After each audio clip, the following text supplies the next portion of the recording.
ಗುಡಿಬಂಡೆ ಸುತ್ತಮುತ್ತ ವಿಪರೀತ ಕಾಡಿದೆ.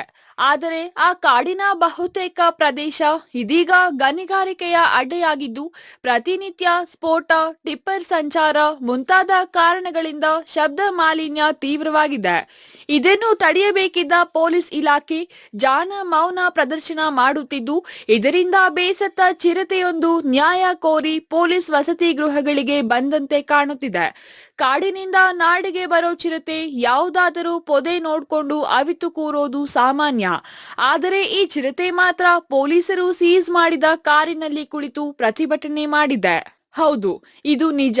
ಗುಡಿಬಂಡೆ ಪೊಲೀಸ್ ವಸತಿ ಗೃಹಗಳಿಗೆ ಇಂದು ಬೆಳ್ಳಂಬೆಳಿಗ್ಗೆ ವಿಶೇಷ ಅತಿಥಿಯಾಗಿ ಆಗಮಿಸಿದ ಚಿರತೆ ಮರಿಯೊಂದು ಪೊಲೀಸ್ ವಸತಿ ಗೃಹಗಳ ರಸ್ತೆಗಳಲ್ಲಿ ಗಾಂಭೀರ್ಯದಿಂದಲೇ ಸಂಚಾರ ಮಾಡಿ ಕೊನೆಗೆ ಪೊಲೀಸರು ಸೀಸ್ ಮಾಡಿದ್ದ ಕಾರೊಂದರಲ್ಲಿ ಹತ್ತಿ ಸೀಟ್ ಕೆಳಗೆ ಆರಾಮವಾಗಿ ಮಲಗಿದೆ.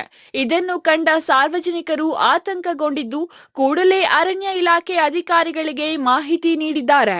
ಇದರಿಂದ ಎದ್ದೆವೋ ಬಿದ್ದವೋ ಅಂತ ಓಡಿ ಬಂದ ಅರಣ್ಯ ಇಲಾಖೆ ಅಧಿಕಾರಿಗಳು ಚಿರತೆ ಅವಿತು ಕೂತಿದ್ದ ಕಾರಿಗೆ ಬಲೆ ಹಾಕಿ ಚಿರತೆ ಸೆರೆ ಹಿಡಿಯಲು ತೀವ್ರ ಪ್ರಯತ್ನ ನಡೆಸಿದರು.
ಹೊರಗೆ ಎಷ್ಟೇ ಗಲಾಟೆ ಮಾಡಿ ಜನ ಓಡಾಡುತ್ತಿದ್ದರೂ ಇದಕ್ಕೂ ತನಗೂ ಯಾವುದೇ ಸಂಬಂಧ ಇಲ್ಲ ಎನ್ನುವ ರೀತಿಯಲ್ಲಿ ಚಿರತೆ ಆರಾಮವಾಗಿ ಕಾರಿನಲ್ಲೇ ಮಲಗಿತ್ತು.